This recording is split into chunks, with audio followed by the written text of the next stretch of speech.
The police officer's secret weapon. So you ever wonder what is the one thing that separates the great officers from mediocre officers when it comes to control tactics ability, to dealing with the use and force encounter, and even preferably not having to even go hands-on in use of force encounters? If you are curious, stay tuned. I'm Dr. Jeremy Butler. I am a college professor, defensive tactics instructor, speaker, and former police officer.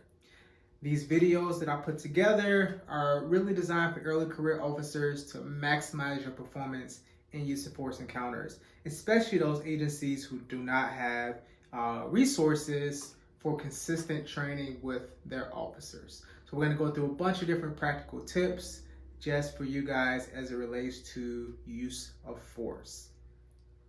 So what is the police officer's secret weapon? Oh, I'll tell you, it is confidence. Confidence. And I'm talking about a specific type of confidence. In the research community, we call it self-efficacy. And I wrote an entire dissertation on this topic. So self-efficacy, without getting too scientific with you, it is essentially your situation-specific self-confidence. It's born out of the social cognitive theory developed by Dr. Albert Bandura.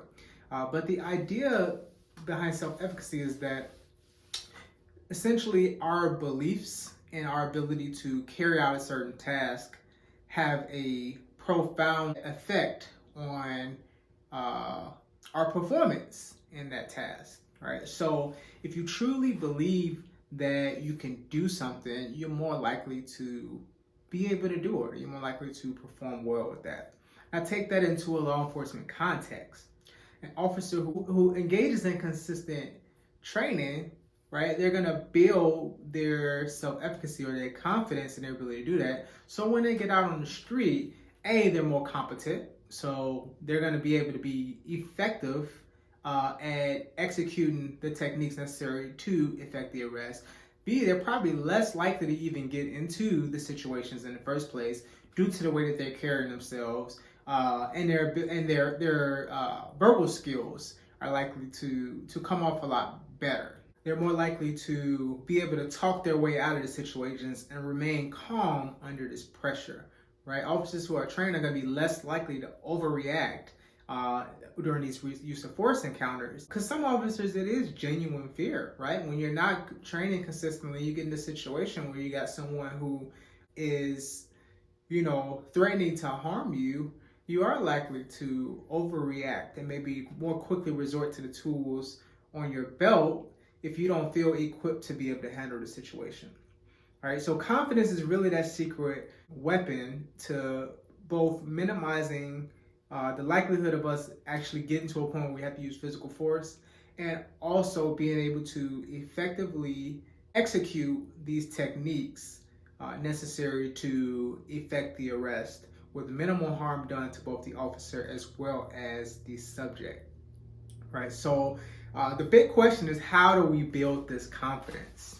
And I do an entire talk on this topic, but the Cliff Notes version is the number one method of building your confidence or your self-efficacy is through experiences of personal mastery, performance accomplishments, right? So the more you are successfully engaging in that activity, whatever that activity is, in this case, we're talking control tactics training, whether you're doing that through your department, whether you're doing that through a martial arts academy, you're getting consistent training under actual resistance, and you're performing your techniques on a regular basis.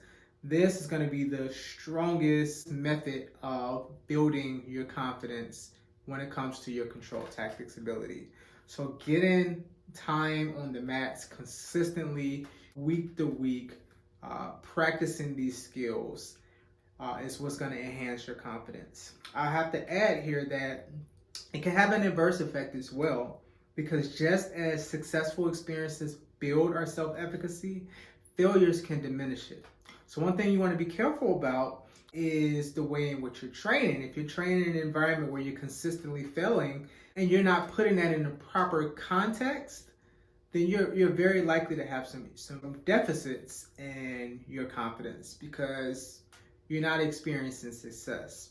For those who are training Brazilian Jiu-Jitsu, if you watch one of my other videos, you'll see that Brazilian Jiu-Jitsu is one of those 3 arts. I'll put it in the description below. It's one of those 3 arts that I recommend for law enforcement. But one thing about Jiu-Jitsu is the gift and the curse when it comes to this. Oftentimes in this training environment, you're going to be experiencing failure. You're going to be getting tapped a lot. You're going to be getting submitted a lot early on in your journey. And that failure can take a toll, but you have to put it in proper context.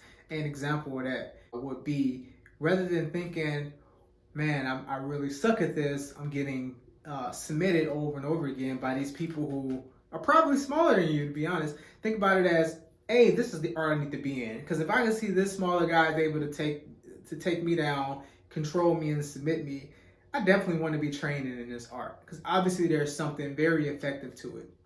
2, from your standpoint, early in your martial arts journey, one way I encourage you to think about it is try to get a little better each session and measure your success based on that. Not the amount of times you got submitted or controlled, because that's going to be tough times. Everybody goes through it.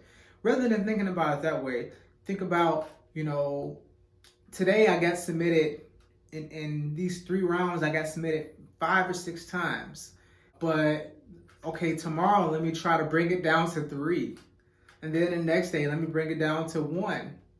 And then maybe I'm not getting submitted at all anymore. I'm able to survive these rounds. And then progressively build on that. Eventually, you may be the one doing the submitting, right? Before you know it. So take your time with it and measure your success based on progress, and not based on one singular event.